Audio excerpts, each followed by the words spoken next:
Sabilil khauf. Yang pertama. Yang kedua ada ibadah ya dalam bentuk takut, bukan takut, karena mengharapkan ar-roja.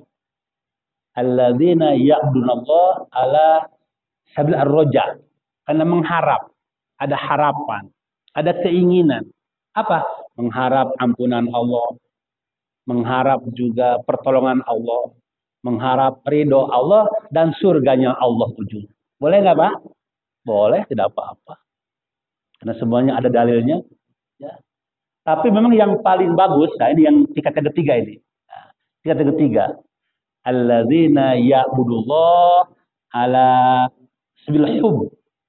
Ada orang yang beribadah dalam bentuk keinginan untuk mendapatkan cinta. Apa? Cinta dari Allah. Kecintaan dari Allah.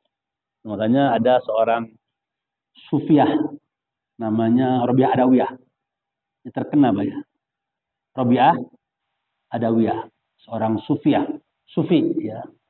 Ada pada masa Hasan Abbasi ya. Sampai nggak menikah beliau kan. Nah, dilamar oleh Hasan Abbasi tidak mau juga ya. Karena asik dalam ibadahnya Pak. Itu nggak boleh juga Pak ya. Ya asik ibadah tapi pohon nikah nggak boleh juga. asik ibadah tapi pohon apa dia kerja ya nggak boleh juga ya. Harus seimbang lah. Tapi memang ada kenyataannya asik beribadah sampai hanya Allah lah yang ada dalam dirinya. Sehingga ungkapan yang terkenal, aku beribadah kepadamu ya Allah bukan karena takut. Aku pun beribadah bukan karena surga. Jadi bukan takut neraka, bukan ingin surga. Tapi aku beribadah karena cintaku padamu ya Allah. Gitu. Karena cinta kepada Allah. Nggak apa-apa masuk neraka. Yang penting Allah cinta gitu kira-kira. Gitu. Sampai begitunya tuh ya orang ibadah karena cinta kepada Allah. Itu yang ketiga, Pak. Yang ketiga. Tapi kenyataannya memang ada 3 bentuk ibadah itu. Ada beribadah karena takut kepada Allah, takut mendapat rahmat, mendapat ampunan, mendapat juga perlindungan dan takut nerakanya. Itu nggak apa-apa. Itu ada 3 cirinya. Biasanya orang yang beribadah karena takut itu ada 3 cirinya. Yang pertama cirinya itu selalu dia melihat dirinya itu orang yang rendah dalam pandangan Allah. Rendah hati dan rendah diri lah. Rendah diri kepada Allah, rendah hati kepada manusia. Jadi tawadu, apa Pak?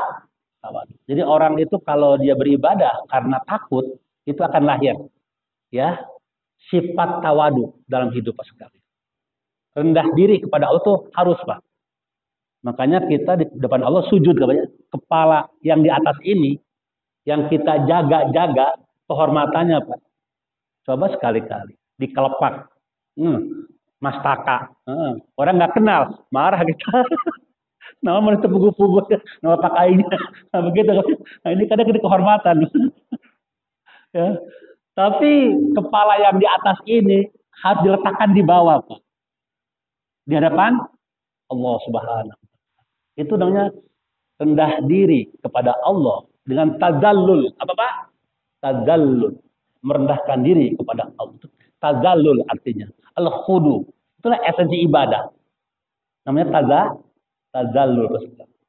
Dan itulah orang-orang yang takut kepada Allah.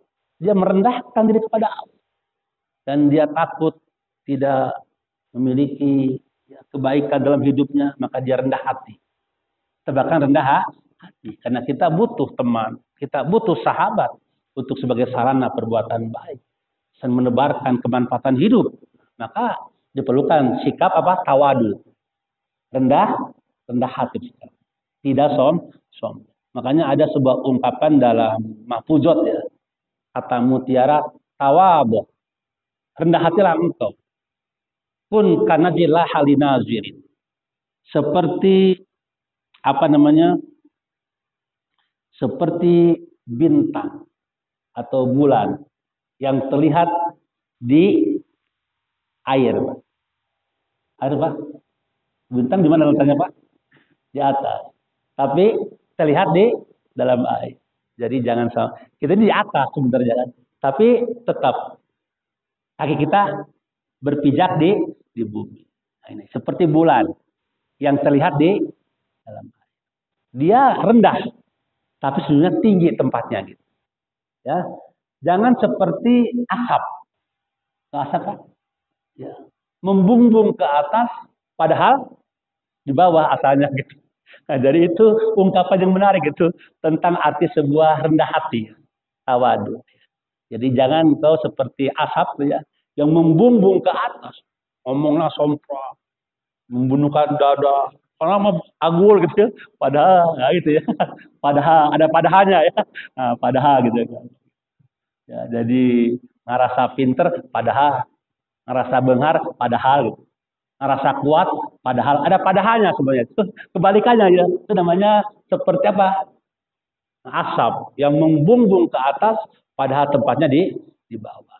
Maka kata ulama itu, rendah hatilah engkau seperti bintang ya yang terlihat di permukaan air. Seakan dia di bawah, sesungguhnya dia ada di atas. Dan sekira setiap orang yang tawadu pasti akan mulia. Tidak ada tawadu kecuali menambah kemuliaan bagi seorang manusia. Jadi kalau ada orang beribadah karena Allah, ya karena takut kepada Allah, maka akan melahirkan 3 sifat. Ada 3 cirinya gitu ya. Yang pertama, dia akan apa? Tawadu. Ya. Atau merendahkan dirinya depan Allah dan rendah hatilah di tengah-tengah hidup manusia. Kemudian yang kedua, cirinya merasa kurang dalam ibadah. Merasa kurang dalam amal soleh. Ini yang kedua, Pak. Jadi kalau orang itu ibadahnya takut pada Allah, maka dia akan merasa kurang aja ibadah. Jadi tidak merasa banyak amal, tidak merasa sudah banyak bekal. Tapi kebalikannya, merasa banyak kurang kebaikan, kurang amal soleh. Yang akhirnya dia terus termotivasi. Untuk apa, Pak? Untuk memperbanyak amal-amalnya, memperbanyak bekal-bekalnya. Karena dalam surah Al-Mulk ayat 2 kan, ya kita juga mengatakan bahwa Allah akan melihat ahsanu amala. Apa? Ahsanu amala. Jadi amal yang terbaik lah. Yang akan Allah lihat dari kita. Ya, alladzi khalaqal mauta wal hayata liyabluwakum ayyukum ahsanu amala. Jika meraih amal yang terbaik. Nah, orang-orang yang beribadah kepada Allah karena takut, maka dia akan merasa kurang. Padahal bisa saja amalnya banyak. Begitu, Pak. Padahal bisa saja kebaikannya banyak. Tapi merasa kurang aja dalam amal soleh. Dalam ibadah. Ya. Ini yang kedua, Pak. Dan yang ketiga, ciri orang yang ibadah kepada Allah karena takut, biasanya juga merasa keburukannya banyak. Ini kebalikannya, Pak. Merasa banyak perbuatan perbuatan maksiat.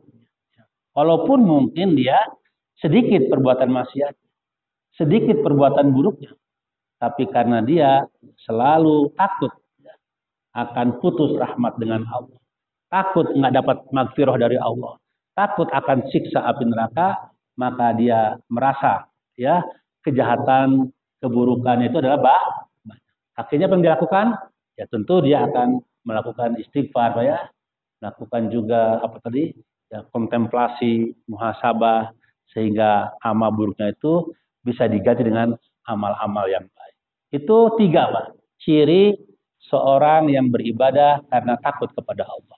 Kemudian yang kedua, ya ada orang yang beribadah karena mengharapkan surganya Allah, mengharapkan rahmat Allah, mengharapkan balasan dari Allah berupa ampunan dan lain sebagainya. Dan ujungnya semoga dengan ibadah ini sebagai wasilah untuk mendapatkan kenikmatan di akhirat berupa surganya Allah. Boleh nggak, Pak? Boleh saja, Pak. Tidak apa-apa. Ya. Karena Allah akan menjanjikan, innalladzina amanu wa amilus sholihat, apa tadi? Kanat lahum jannatul firdausi nuzula. Khalidina fiha la yabghuna anha hiwala. Sesungguhnya orang-orang yang beriman dan beramal soleh, baginya surga Firdaus tempat tinggal. Jadi kalau ada seorang hamba yang beriman kepada Allah, dia beribadah, beramal soleh, taat untuk mendapatkan surganya Allah, ya boleh-boleh saja. Memang Allah sediakan surga buat orang yang beriman dan beramal soleh. Apa ciri? Ya, ini Ada 3 ciri orang yang ibadah karena ingin ya mendapatkan kenikmatan di akhirat.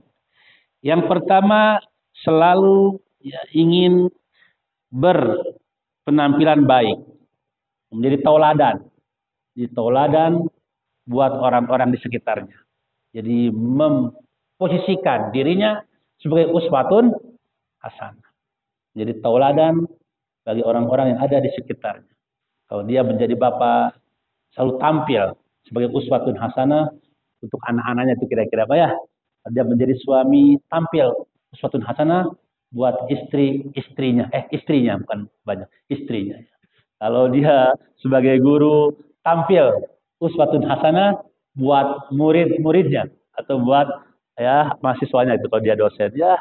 Kalau dia sebagai apa ya, sebagai ustadz atau kiai, tampil uswatun untuk jamaahnya. Begitu sekali.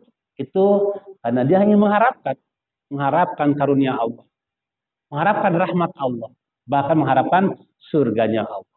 Sehingga dia tampil sebagai orang yang selalu berbuat baik. Jadi contoh apa? Role model apa namanya? Ya, jadi contoh ya. Jadi contoh kepada orang-orang di sekitar. Itu yang pertama, Pak. Jadi orang kalau beribadah karena mendapatkan surga selalu menjadi tauladan. Yang kedua, orang tersebut selalu menjadi orang yang dermawan, Pak. Ashonas, apa? Ashonas, pemurah banyak. Berehan, apa? Berehan. Apa yang dimiliki selalu dia berikan pada orang. Apapun, tenaga, pikiran, ya, apalagi Pak, harta benda, kelebihan-kelebihan yang dia miliki selalu bermanfaat lah buat orang lain. Dan memang hidupnya bermanfaat buat orang lain.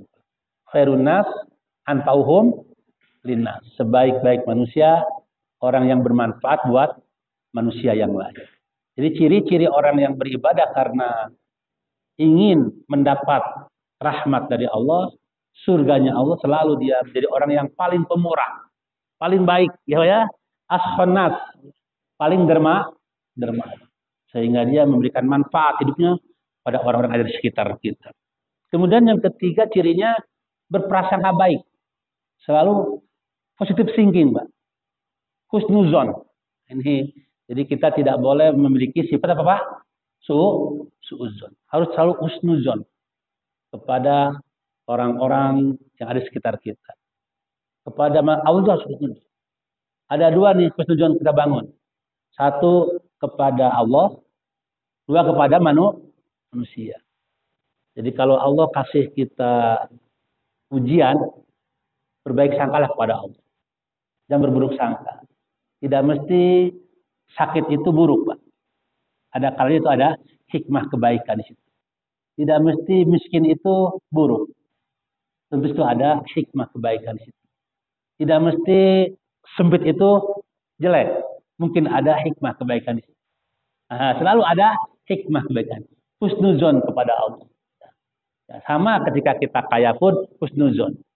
Ketika kita lapang husnuzon. Apapun keadaan kita husnuzon kepada Allah. Wa man arafallah azalat tuhmah wa qala kullu fi'lihi hikmatun. Barang siapa yang beriman kepada Allah, maka dihilangkan sifat suuzon kepada Allah. Suuzon tidak boleh suuzon. Hilang suuzon, timbul husnuzon. Dan dia mengatakan setiap putusan Allah pasti ada hikmahnya. Ada apa? Ada hikmah. Pasti ada hikmahnya. Tidak ada yang sia-sia. Tidak ada yang kebetulan. Semua putusan Allah tidak ada yang kebetulan. Nanti lihat kan surah tadi Ali Imran 191. Rabbana ma khalaqta hadza batila. Semua ciptaan Allah tidak ada yang kebetulan. Semuanya by design, apa? Dalam rencana Allah. Bagi orang yang beriman, semuanya baik-baik saja. Ajaban li amri mu'min. Inna amru kullu khair. Sungguh menakjubkan urusan seorang mukmin. Setiap hidupnya itu baik aja dia sikapi. Idza sarrat ad-dara syakar. Kalau diberikan oleh Allah kepadanya kenikmatan, dia bersyukur. Kalau diberikan musibah, dia bersabar. Itu bagus bagi dia. Ini seorang mukmin selalu husnuzon kepada Allah. Dan ciri orang yang beribadah karena roja, mengharap ridho Allah, mengharap surga Allah, selalu punya sikap husnuzon kepada Allah dan kepada sesama manusia. Bapak sekalian, kalau kita husnuzon, insya Allah sehat hati dan jiwa kita. Kalau ada orang, misalkan kita hidup bermasyarakat, bergaul, harus husnuzon aja lah. Ya, misalkan hari ini ya ada yang tidak masuk husnuzon, mungkin ada teman kita yang mau datang, ada tamu. Kalau kita ngomong ada yang ketawa, husnuzon. Oh, mungkin dia ingat tadi malam ya lihat apa lihat film tawa sendiri, husnuzon. Atau ada yang cemberut kalau kita bergaul, husnuzon aja. Mungkin lagi sakit gigi gitu. Itu aja udah dibuka lah ya husnuzon gitu. Jangan merasa kita berburuk sangka pada orang, tidak boleh. Harus berbaik sangka. Dan itu kita tumbuhkan dalam hidup. Nah, kalau kita berbaik sangka, insya Allah berbaik sangka pada keluarga, pada tetangga, pada saudara, pada sahabat-sahabat, selalu berbaik sangka.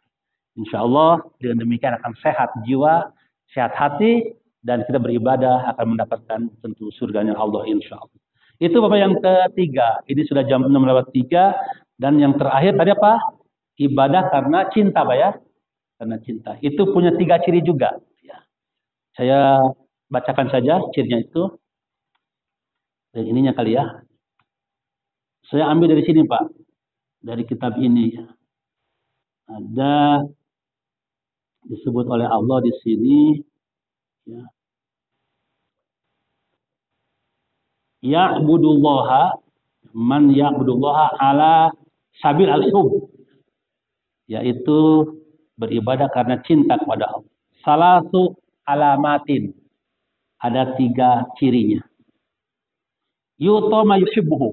Nah, ini yang pertama ya, apa? Yu'to ma yuhibbu atau yu'ti ma yuhibbuhu.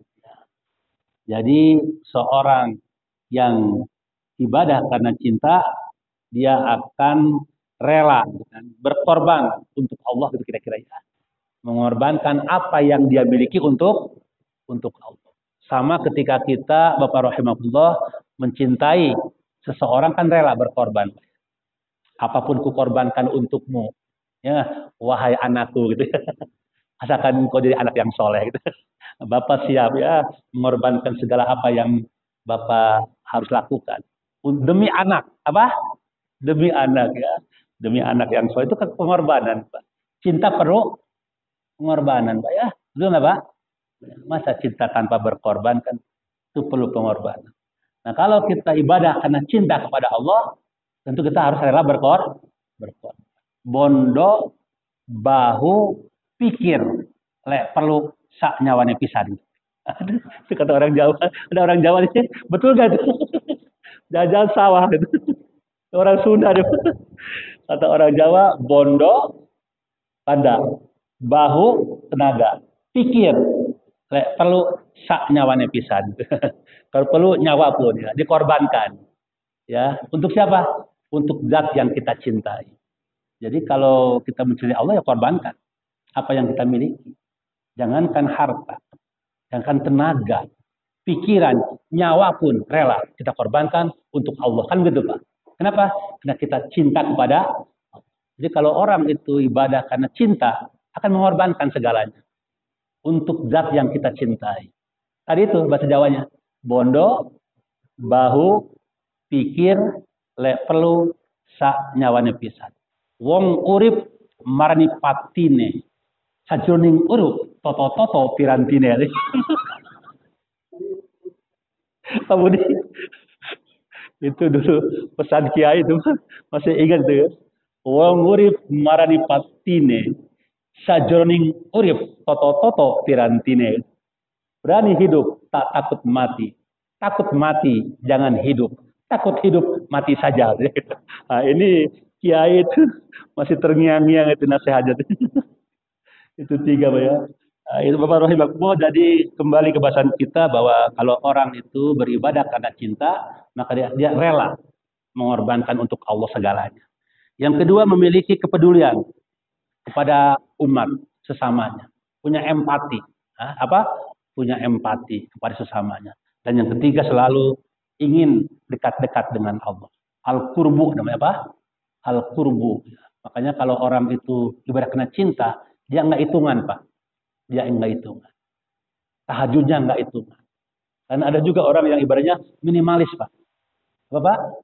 Minimalis. Pas-pasan.